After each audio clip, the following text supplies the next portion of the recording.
So, take your Bibles and turn to Daniel chapter 3.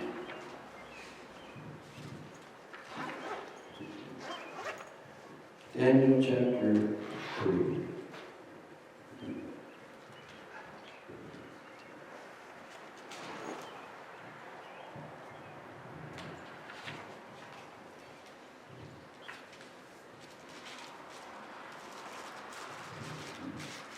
Okay, just a little bit of background. What do you know about Daniel, Shadrach, Meshach, and Abednego from chapter 1? Think back to chapter 1. And you turn up and glance at it real quick if you need to. What do you know about Daniel, Shadrach, Meshach, and Abednego? They didn't want to eat the king's food, and when the guard put up a fuss about it, Daniel says, well, you just let us try it for so many weeks, and if we don't prove that we're healthier than the other people, then we'll submit. Okay, so they had been taken captive from Jerusalem to Babylon. Nebuchadnezzar was training them to be wise men. They did not want to eat the king's food. Why not eat the king's food? Wasn't it sacrificed to idols or something? That's a possibility. Been sacrificed to idols. Another thing is probably a lot of it was unclean. Things that Jewish people wouldn't eat anyway. So what did Daniel say? Give us to eat? Vegetables. Vegetables and water. All right, you can never go wrong eating your vegetables. All right. Mediterranean diet. What? Mediterranean diet. A Mediterranean diet? Yeah. I mean, that is the Jewish diet. Is a Mediterranean type diet. Okay, so you never go wrong eating your vegetables. Of course, when the time was up, their minds were clearer and sharper than anybody else's. And they were strong. And they were strong. So the lesson is eat your vegetables. All right? In Daniel chapter 2, Nebuchadnezzar has a dream, but he can't remember what the dream is. And so he needs somebody to tell him what the dream was and what it meant. And of course, Daniel reveals it to him after God has revealed it to Daniel. And what he saw was 4 kingdoms. All right? He saw Babylon, he saw the Medes and the Persians, he saw the Greeks, and then he saw Rome coming, and the church as well. So after Daniel interprets the dream, what does he promote? But Daniel says something to the king before he interprets the dream. He says, it's not me interpreting the dream. Exactly right. It's God telling me. Yeah, God had revealed it to him, so he could interpret it for him. So after that, after the dream's interpreted, what are Daniel, Shadrach, Meshach, and Abednego promoted to?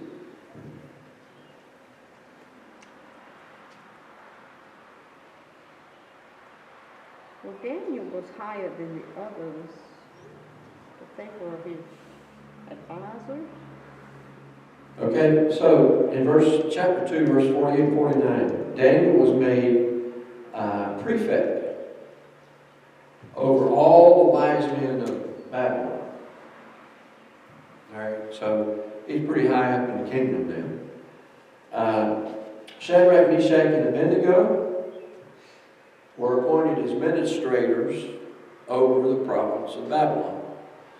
So these 4 guys have gone from Jews from Jerusalem that weren't known for much to now they're rulers in the kingdom of Babylon.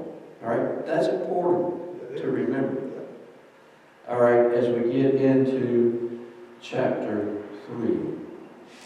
All right, so chapter 3, would somebody read verses 1 through 7? Nebuchadnezzar the king made an image of gold, the height of which was 60 cubits and its width 6 cubits. He set it up on the plain of Dura in the province of Babylon. Then Nebuchadnezzar the king sent word to assemble the satraps, the prefects, and the governors, the counselors, the treasurers, the judges, the magistrates, and all the rulers of the provinces to come to the dedication of the image that Nebuchadnezzar the king had set up. Then the satraps, the prefects, and the governors, the counselors, the treasurers, the judges, magistrates, and all the rulers of the provinces were assembled for the dedication of the image that Nebuchadnezzar the king had set up. And they stood before the image of Nebuchadnezzar had set up. Then the herald loudly proclaimed to you, the command is given, O people, nations, and men of every language, that at that moment you heard the sound of the horn, the flute, the lyre, the trigon, the psalter, bagpipe, and all kinds of music. You are to fall down and worship the golden image that Nebuchadnezzar the king has set up. But whoever does not fall down and worship shall immediately be cast into the midst of a furnace of blazing fire. Therefore at that time, when all the peoples heard the sound of the horn, the flute, the lyre, the trigon, the psalter, the bagpipes, and all kinds of music, all the peoples, nations, and men of every language fell down and worshiped the golden image that Nebuchadnezzar the king had set up. Okay, so what is it that King Nebuchadnezzar sets up in the plain of Dura? An image of gold. An image of gold. Now, how big is this image of gold? 6 cubits high and 6 cubits wide. All right, 60 cubits high, 60 cubits wide. How tall is that in feet? 90 feet high, 9 feet wide. All right, 90 feet tall, 90 feet wide. So if you were outside this building and looking from one end to the other, this building is 80 feet long. So this image would be 10 feet longer. Well, it says here that it's 60 cubics. 60 cubits is 90 feet. Okay. Yeah. Well, but then it says the width is 6, not 60. 6 wide. Oh, it's 6 wide. Okay. So it's 90 high and then 9 feet wide. Right. Okay. Kind of a skinny thing Yeah. compared to But tight. then otherwise, 10 to they 1 might have ratio. Do I? 10 to 1 ratio. Yeah. Anyway, he's got it set up there. 90 feet high, 9 feet wide. So it's tall enough everybody should be able to see it. Okay. Probably, if I was building it, I would probably build it a little wider just to give it a better base and also make it easier for people to see from a distance. Because it being that skinny, at 90 feet tall and only 9 feet wide, several miles away, you might not see it. All right? So, anyway, who did he invite to the dedication of this image? All the rulers. Yeah, all the different titles. Big wigs. Yeah, anybody that had any kind of importance.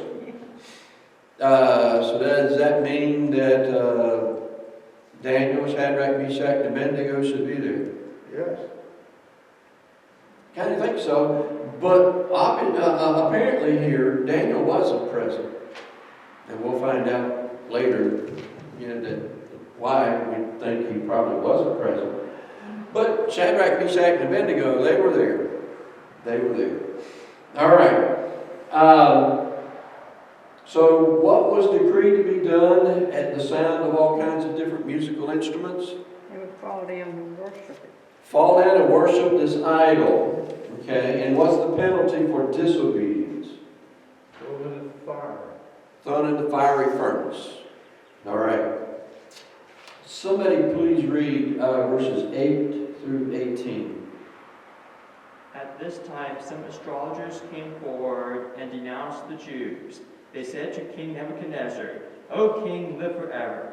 You have issued a decree, O king, that everyone who hears the sound of the horn, flute, zither, lyre, harp, pipes, and all kinds of music must fall down and worship the image of gold, and that whoever does not fall down and worship will be thrown into a blazing furnace.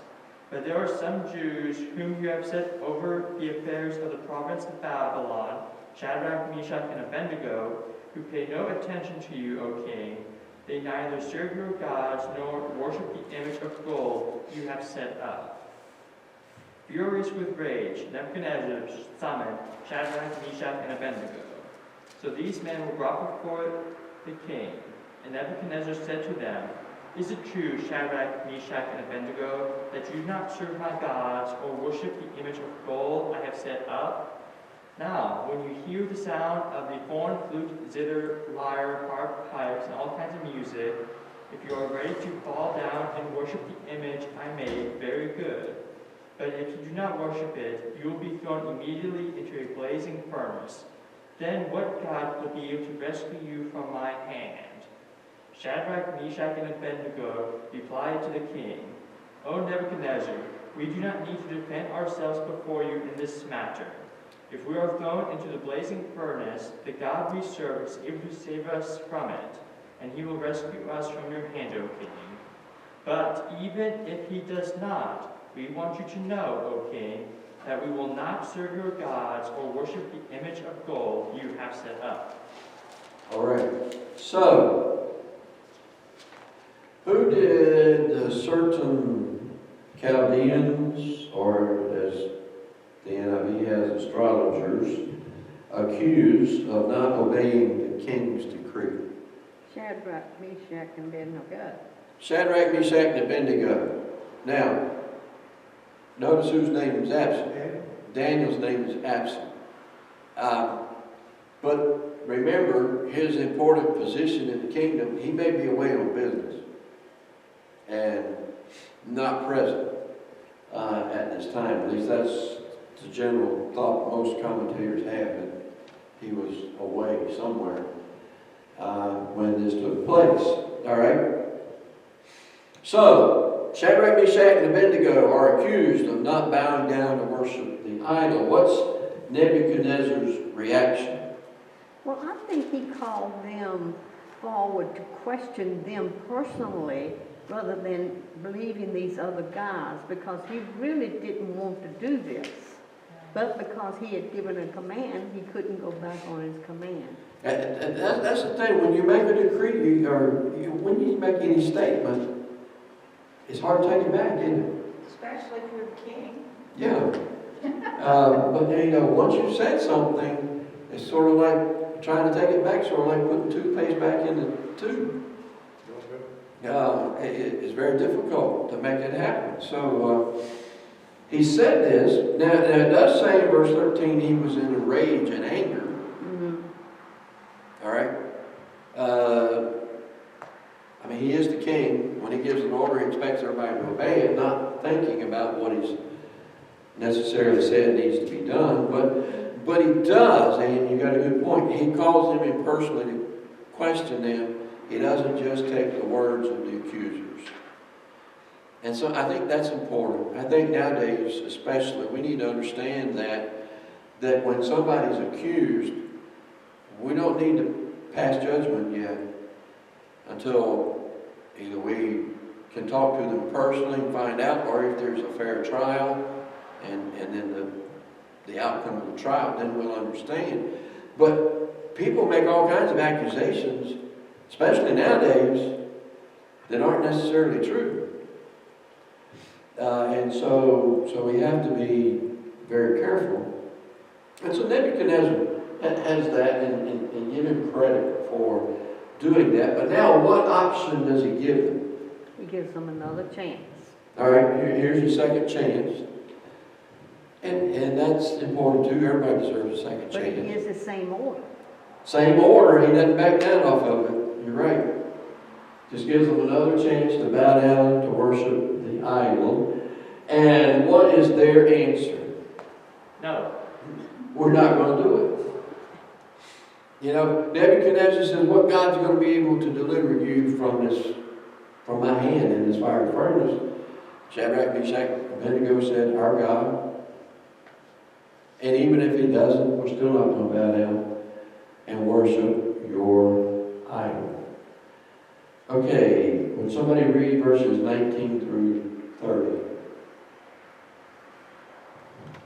I didn't bring reading glasses, so forget. You didn't bring reading glasses, shame. Then Nebuchadnezzar was furious with Shadrach, Meshach, and Abednego, and his attitude towards them changed. He ordered the furnace heated 7 times hotter than usual, and commanded some of the strongest soldiers in his army to tie up Shadrach, Meshach, and Abednego and throw them into the blazing furnace. So these men, wearing their robes, trousers, tunics, and other clothes, were bound and thrown into the blazing furnace. The king's command was so urgent, and the furnace was so hot that the flames of the fire killed the soldiers who took up Shadrach, Meshach, and Abednego. And these 3 men, firmly tied, fell into the fire furnace. Then King Nebuchadnezzar leaped to his feet in amazement and asked his advisors, "Weren't there 3 guys that we tied up and threw into the fire?" They said, "Certainly, Your Majesty." He said, "Look, I see 4 men walking around in the fire, unbound and unharmed, and the 4th one looks like the son of the gods." Nebuchadnezzar then approached the opening of the blazing furnace and shouted, "Shadrach, Meshach, Abednego, servants of the Most High God, come out, come here." So Shadrach, Meshach, and Abednego came out of the fire, and the perfectly governors of Abazas crowded around them. They saw that the fire had not harmed their bodies, nor a hair of their heads single. Their robes were not scorched, and there was no smell of fire on them. Then Nebuchadnezzar said, "Praise be to God, Shadrach, Meshach, and Abednego, who has sent his angel and rescued his servants. They trusted in him and defied the king's command, and were willing to give up their lives rather than to serve and worship any god except their own God. Therefore, I decree that the people of any nation or language who said anything against the God of Shadrach, Meshach, and Abednego be cut into pieces, and their houses be burned into piles of rubbish. So no other God can save in this way. For no other God can save in this weather." Then the king promoted Shadrach, Meshach, and Abednego in the province of Babylon. Okay, so Shadrach, Meshach, and Abednego says, "No, we're not going to bow down to your idol." What is Nebuchadnezzar's reaction now? He was outraged. All right. It says he was filled with wrath and his facial expression was altered. He was not pleased at all. All right. So, what are some of the mighty men of Nebuchadnezzar's army commanded to do? Heat up the furnace even hotter, tie those 3 up, throw them in there. All right. Heat that furnace 7 times hotter. Okay. Heat it up 7 times hotter. Tie them up, throw them in. What happened to the mighty men when they carried out the order? They got killed. Yeah, they burned up. They died. The fire was so hot that they died trying to carry out the order. But now the king is astonished. What is he astonished about? Well, Because he threw 3 men in there, but he saw 4. All right. And He they saw- were untied and they were unharmed, walking around. Walking around in the fire. 4 people. And they were untied and he couldn't explain it. All right. So, in verse 26, what is it that he acknowledges to Shadrach, Meshach, and Abednego? That Shadrach, Meshach, and Abednego serves the Most High God. All right. So he's saying the God of Shadrach, Meshach, and Abednego is the Most High God. Had Nebuchadnezzar made a similar statement before that? Yes. Yeah, let's go back. Go back to chapter 2 and verse 47. The king answered Daniel and said, "Surely your God is a God of gods and a Lord of kings, and a revealer of mysteries, since you've been able to reveal this mystery. He has seen evidence of the power of God several times, okay? So why does he even build another image? Why doesn't he just worship the God of Daniel, Shadrach, Meshach, and Abednego? Well, he most likely did not fully believe that God was so revealed. Well, this also could have been a challenge, because maybe the image of gold was the one he saw in the dream.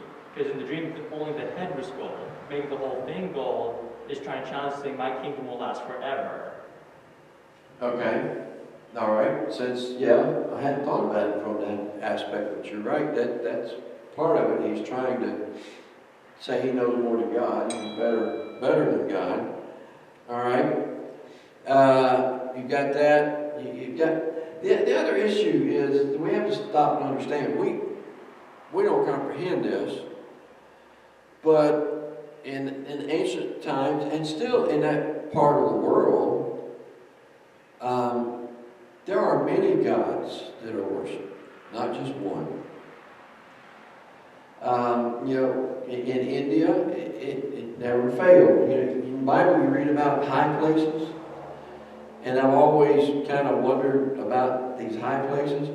Well, I saw them in India. It doesn't necessarily mean that they're high up somewhere, but it's little places set aside, and a little idol is set up inside a little shelter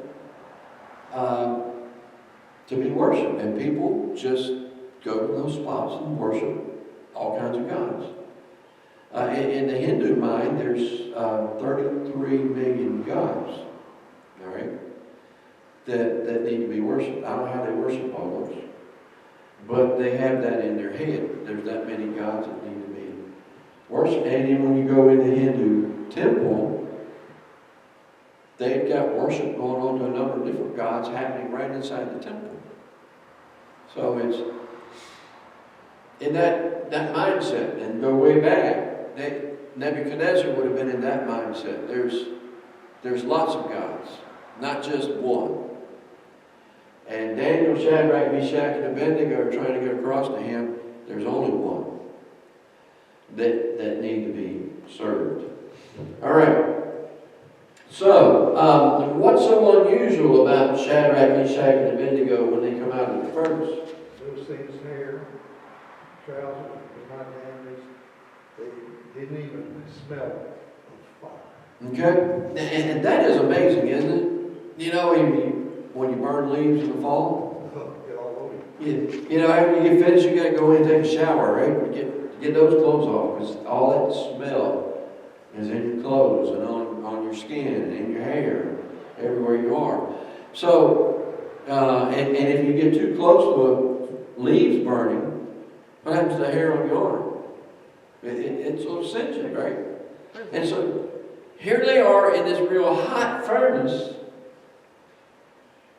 walking around, unharmed, no smell of smoke, no singed hair. It's amazing. And they come out of that. It's so hot that it killed the people